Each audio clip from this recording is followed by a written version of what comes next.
Hey, So Kate. I was in on a lot of the meetings with Amy at the beginning of this process.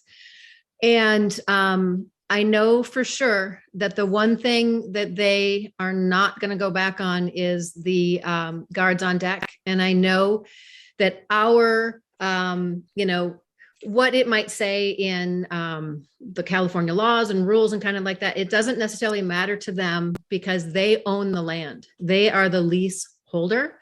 And they won't give us a lease unless we have guards on deck because they don't want to be sued. And that was without a doubt every single meeting that we went into, which was, I don't know, 7, 8, 9, 10. Yeah.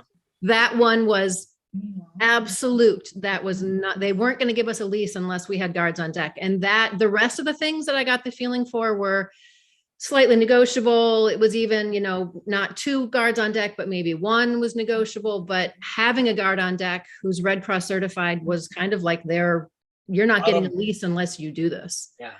And then, even if the California laws says this or whatever it is, because they're the leaseholder, they're not going to sign a lease unless they get that piece of it. So that was my read on it. There were a lot of other things that Amy talked about that we were going to get, and then now we're not getting them. And, I know, Bill, you've experienced a lot of that. It was super frustrating. I think that what she says is, she wanted to write a lease, but I don't think that she's expecting you to sign that. I thought that the lease was going to be given to you, and then you were going to be able to come back with your points on the lease. Oh, yeah, that is very true. But I didn't want that to actually happen that way.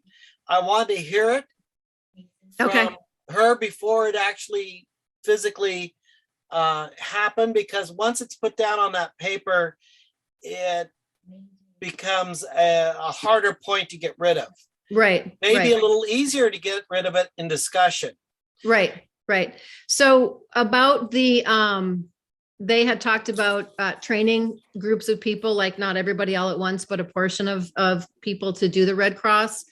And then they kind of backtracked on that. Yeah. So I don't know if that has gone any other place, but she also did talk about implementation of a lot of these things over a year, not like April or whenever the lease is signed, we have to be doing these things. She had talked about it being there could be a slow implementation over a year period of time of some of these things. So I know that that'll probably be in the lease negotiations as well. Yeah.